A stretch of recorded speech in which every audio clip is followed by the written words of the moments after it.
Oke, halo teman-teman semua. Di sini saya akan menjelaskan, menceritakan tentang suatu perusahaan, masa turun-turunnya suatu perusahaan ya. Seperti yang sudah terlihat pada slide, yaitu perusahaan Marvel. Marvel Comics, salah satu perusahaan paling besar mungkin ya di dunia pada saat ini. Ternyata perusahaan sebesar ini ya, ini pernah mengalami masa yang sangat kelam atau masa yang sangat parah ya pada masa-masa itu yang mereka bahkan dinyatakan sebagai perusahaan yang bangkrut.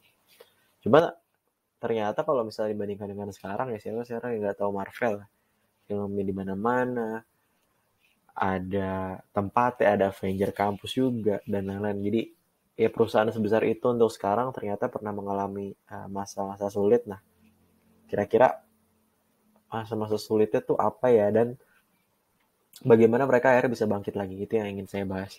Mungkin teman-teman yang belum tahu, Marvel Comics itu adalah suatu perusahaan di Amerika Serikat yang memproduksi buku dan komik pada masa itu.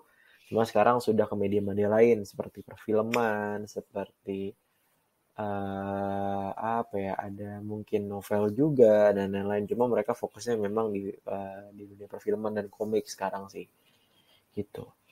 Oke, kita masuk langsung ke pokok permasalahan yang waktu itu sempat dialami oleh Marvel. Jadi Marvel pada tahun 1996 mengajukan status kebangkrutan kepada Pengadilan Kepailitan Amerika Serikat karena mengalami kerugian yang sangat besar. Mengalami kerugian yang sangat besar karena memang industrinya sedang merosot dan ya, ya mereka terpaksa untuk mengajukan status kebangkrutan gitu ya. Bahkan mereka terpaksa untuk memecat sepertiga karyawan mereka di seluruh dunia, sepertiga jumlahnya, sepertiga jumlah dari perusahaan mereka di seluruh dunia gitu ya, jumlah karyawan mereka di seluruh dunia.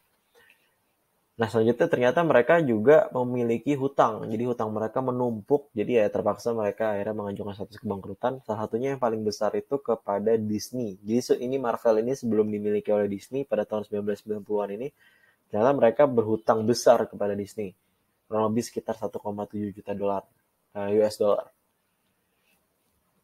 Dan Marvel ini juga mengalami fase di mana mereka gagal dalam berinovasi gitu ya.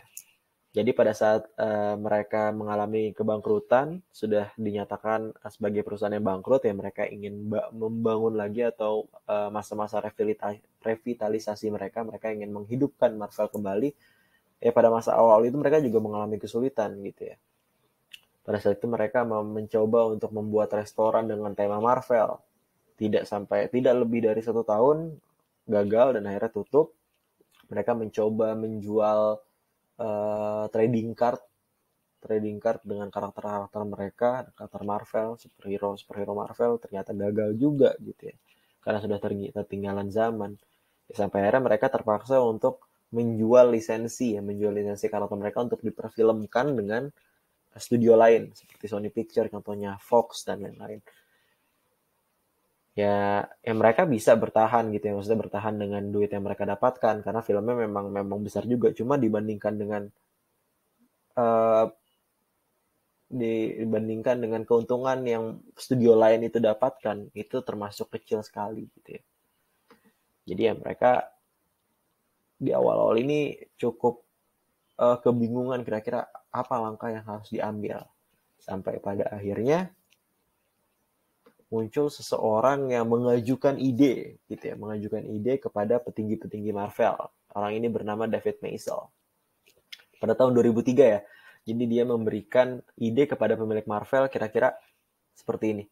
Kenapa nggak kalian bikin film sendiri aja? Toh ternyata terbukti film-film dengan karakter kalian tuh laku gitu ya, mendapatkan untung yang besar.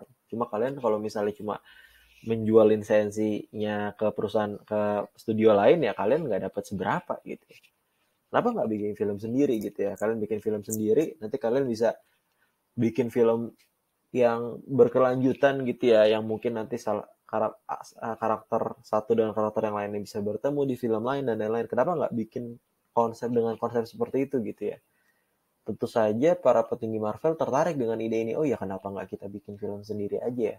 kenapa nggak kita produksi film sendiri gitu. Cuma sempat muncul keraguan karena mereka nggak punya duit yang sebanyak itu, karena membuat film itu kan membutuhkan biaya pengembangan yang sangat tinggi ya. Jadi nggak langsung diterima, sampai akhirnya pada tahun 2005 mereka memutuskan untuk oke, kita bikin film sendiri sekarang gitu ya. Kita bikin film sendiri, dan akhirnya mereka menunjuk salah satu karakter yang pada saat itu sebenarnya belum terlalu terkenal gitu ya, yaitu Iron Man. Kalau sekarang mah sudah terkenal banget ya, pada masa itu belum terlalu terkenal. Banyak sekali rintangan pada saat membangun atau mengembangkan film ini, terutama ya soal budget gitu ya. Mereka sampai harus istilahnya menggadaikan atau apa ya, mempertaruhkan 10 karakter terkenal Marvel ya kepada bank, kepada investor ya. Kalau misalnya ternyata film ini nggak laku, ya mereka harus melepas karakter ini gitu ya, bukan jadi milik mereka lagi, sampai segitunya gitu ya. Cuma ternyata syukurnya pada tahun 2008 film Iron Man tayang dan meraih keuntungan yang sangat besar gitu ya. Jadi ternyata walaupun kondisi mereka tidak memungkinkan untuk membuat film sendiri, cuma akhirnya mereka tetap bersikeras untuk oke, kita coba bikin ya, sampai akhirnya ternyata uh, mengalami keuntungan yang sangat besar pada saat film ini tayang. Ada beberapa hal yang menjadi poin penting ya. Kalau misalnya kita bahas soal Marvel tadi, ada banyak sepertinya. Cuma mungkin ada dua hal yang ingin saya point out. Pertama adalah visioner dan berani bertindak. Yang pertama soal visioner. Visioner ini untuk berada di suatu perusahaan dan terus mengembangkan perusahaan itu atau mengembangkan apa yang kita punya gitu ya. Kita harus visioner, kita harus pintar melihat pasar, melihat perubahan dari masa ke masa gitu ya. Nah, salah satunya ini diimplementasikan oleh si David Maisel tadi ya. Si David Maisel ini dia lihat bahwa wah, sepertinya industri perfilman ini sangat menjanjikan gitu ya. Dan ternyata benar, film-film Marvel dengan karakter Marvel ya, itu sangat laku. Ya terus kenapa nggak kalian bikin film sendiri aja gitu ya. Jadi mengambil kesempatan itu gitu ya.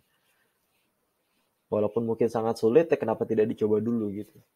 Nah, ini berlanjut ke poin selanjutnya, dia berani bertindak nih dari sisi Marvel sendiri gitu ya. Sampai akhirnya mereka memutuskan untuk oke, kita bikin film sendiri walaupun mungkin duitnya belum ada dan lain-lain ya. Cuma mereka berani untuk ya udah kita coba cari dulu. Kita coba cari, masalah nanti berhasil atau tidaknya ya, yang penting mereka sudah mencoba gitu ya. Sudah mencoba ya, tapi dengan catatan yang mereka merancang film ini dengan serius juga gitu. Jadi nggak asal-asalan juga gitu.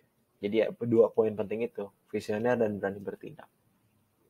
Dua poin ini sangat penting untuk diimplementasikan atau diaplikasikan pada saat mungkin teman-teman semua, termasuk saya, ingin berada di dunia industri sekarang ya, karena memang industri cepat sekali berubah dan lain-lain. Dan ini dua poinnya sangat penting untuk ditanamkan dalam diri kita.